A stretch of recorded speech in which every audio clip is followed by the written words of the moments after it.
Então Pedro, chegando-se a ele, a Jesus, perguntou-lhe: Senhor, quantas vezes devo perdoar ao irmão que pecar contra mim? Até 7 vezes?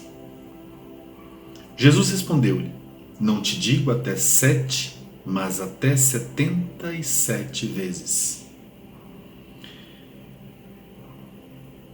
Eis porque o reino dos céus é semelhante a um rei que resolveu acertar contas com os seus servos. Ao começar o acerto, trouxeram-lhe um que devia 10.000 talentos. Não tendo este com que pagar, o Senhor ordenou que o vendessem juntamente com a mulher e com os filhos e todos os seus bens, para o pagamento da dívida. O servo, porém, caiu aos seus pés e, prostrado, suplicava-lhe: Dá-me um prazo e eu te pagarei tudo. Diante disso, o Senhor, compadecendo-se do servo, soltou-o e perdoou-lhe a dívida. Mas quando saiu dali, esse servo encontrou um dos seus companheiros de servidão, que lhe devia 100 denários, e agarrando-o pelo pescoço, pôs-se a sufocá-lo e a insistir: Paga-me o que me deves. O companheiro, caindo aos seus pés, rogava-lhe: Dá-me um prazo e eu te pagarei. Mas ele não quis ouvi-lo. Antes, retirou-se e mandou lançá-lo na prisão até que pagasse o que devia. Vendo seus companheiros de servidão o que acontecera, ficaram muito penalizados e, procurando o Senhor, contaram-lhe todo o acontecido. Então o Senhor mandou chamar aquele servo e lhe disse: Servo mau, eu te perdoei toda a tua dívida, porque me rogaste. Não devias também tu ter compaixão do teu companheiro, como eu tive compaixão de ti? Assim, encolerizado, o Senhor o entregou aos verdugos até que pagasse toda a sua dívida. Eis como meu Pai Celeste agirá convosco, se cada um de vós não perdoar de coração ao seu irmão. Palavra da salvação. Glória a vós, Senhor. Caríssimos amigos, queridos irmãos e irmãs, para aqueles que já leram o capítulo 18 ou que vem acompanhando as missas nestes últimos domingos, o capítulo 18 de São Mateus trata de questões comunitárias. Quem é o maior? O maior é aquele que serve. Trata também da oração comunitária, onde 2 ou mais estão reunidos em nome do Senhor, Ele ali está. Trata também de como agir diante do irmão que erra, é uma difícil arte nas nossas comunidades. E o tema deste evangelho, que será o evangelho do próximo domingo, é o evangelho que fala sobre uma das realidades mais difíceis para nós, mas uma das que mais traz libertação, força e, vamos assim dizer, sentido, plenitude de vida, que é o perdão. O perdão é uma realidade dura, nós temos que ser realistas. Não é fácil perdoar. Logicamente, há ofensas que são mais fáceis de serem perdoadas, e mesmo assim há pessoas, por causa da sua história, do seu contexto, da sua criação, tem pessoas que até com ofensas pequenas, se é que a gente pode medir, elas têm dificuldades. Então perdoar não é algo fácil. E no entanto é algo necessário, porque afinal de contas nós somos imperfeitos.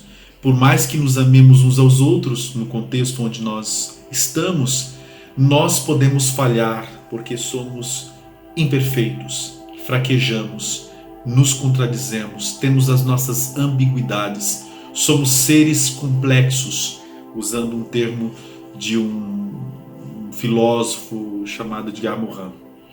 Então, nós vivemos em sociedade, vivemos em comunidade, vivemos no meio de outros e muitas vezes nos esbarramos, pisamos no calo uns dos outros. E nós precisamos exercer o dom do perdão. Jesus nos traz esta mensagem. Pedro, ele quer mostrar assim, talvez, que ele sabe das coisas. Senhor, quantas vezes devo perdoar meu irmão? Até 7 vezes? Aqui nessa tradução, Jesus diz: não te digo até 7, mas até 77 vezes. Na verdade, é uma linguagem hiperbólica, né? O que é uma linguagem hiperbólica? É dar ênfase, né? Como quando a gente fala, eu já te falei 1000 vezes, né? Para dar ênfase naquela expressão.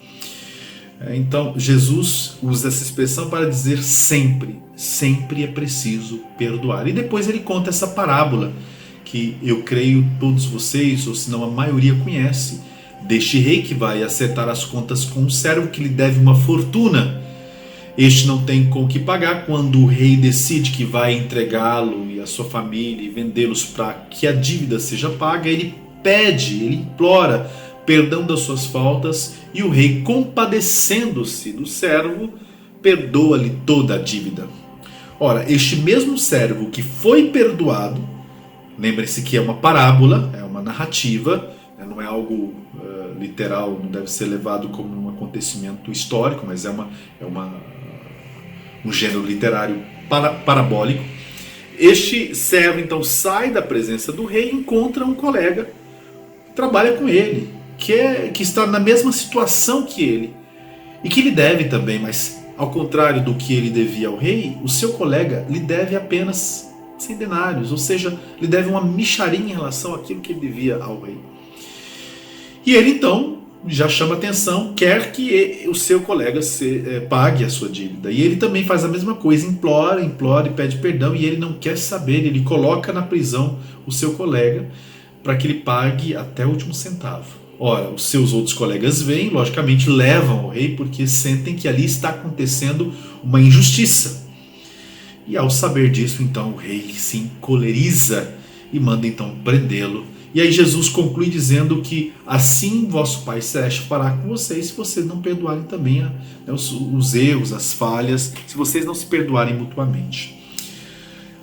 Antes de tudo, nós temos que perceber que Jesus nos apresenta Deus, o Senhor, como a fonte de todo perdão. Deus nos perdoa sempre, Ele sempre está disposto a nos perdoar, Ele sempre está de coração aberto. Deus sempre está à porta do nosso coração para saber se há um espaço para Ele na nossa vida. A palavra vai nos dizer em Apocalipse 3:20, né? Eis que estou à porta e bato, se alguém me abrir a porta, eu entrarei e cearei com ele e ele comigo. Deus não arromba a nossa porta, mas Ele sempre bate à nossa porta. Nós é que perdemos quando nos afastamos de Deus, quando nós retardamos a nossa conversão, a nossa volta para o Senhor. Mas Deus nos ama, Ele é a fonte de todo perdão.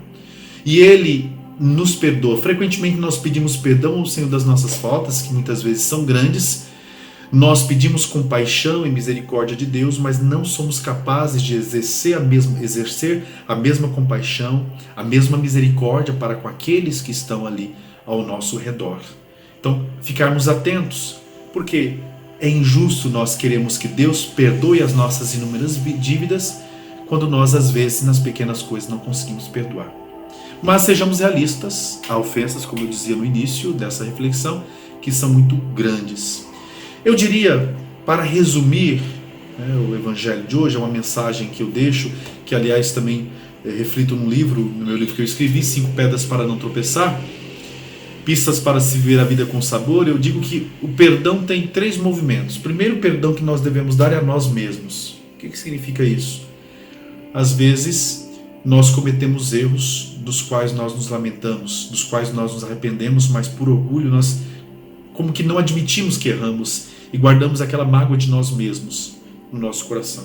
Às vezes até procuramos a confissão, nos sentimos bem momentaneamente, mas depois aquele peso novamente. Deus nos perdoou, mas nós não fomos capazes de nos perdoar. Então precisamos fazer um trabalho também de mergulho na nossa interioridade para nos perdoarmos mutuamente, perdoarmos a nós mesmos. Depois precisamos também exercer um perdão em relação a Deus. Não que Deus peque, não que Deus faça alguma coisa para nos ofender, mas às vezes nós projetamos em Deus algumas expectativas e nem sempre Deus nos atende do jeito que nós pedimos. Às vezes pedimos uma cura, às vezes pedimos a solução de um problema e nem sempre nós conseguimos isso. E às vezes a gente se decepciona com Deus. Então eu me lembro de ter lido num livro, Deus sempre me escuta, nem sempre do jeito que eu esperava. Eu tenho muita dificuldade com algumas frases, de impacto, Deus é fiel, ou a vitória está garantida, porque transmite às vezes uma teologia triunfalista, como se Deus sempre fosse realizar aquilo que nós queremos. Às vezes acontece, Deus pode realizar certas coisas que pedimos, mas algumas vezes não. E o que a fé faz em nós? A fé nos ajuda a ressignificar aquilo que não foi atendido conforme nós esperávamos. Eu, quando perdi minha mãe, eu rezei muito para que ela fosse curada. Ela não foi curada, nós perdemos essa batalha, ela se foi. Mas a fé me ajudou a ressignificar essa perda. Bom, esse perdão a gente precisa dar também a Deus, essas decepções que muitas vezes temos, né, na nossa relação com Deus. E, logicamente, perdoar aqueles que caminham conosco. As ofensas menores são mais fáceis, mas dependendo da pessoa até isso é difícil. E cada um vive um processo muito particular. Tem pessoas que perdoam facilmente por causa da sua história, da sua criação, dos seus estudos, daquilo que ela vivenciou, é mais fácil. Para outras pessoas, mesmo uma ofensa pequena, se pudermos medir, ela tem muita dificuldade de perdoar.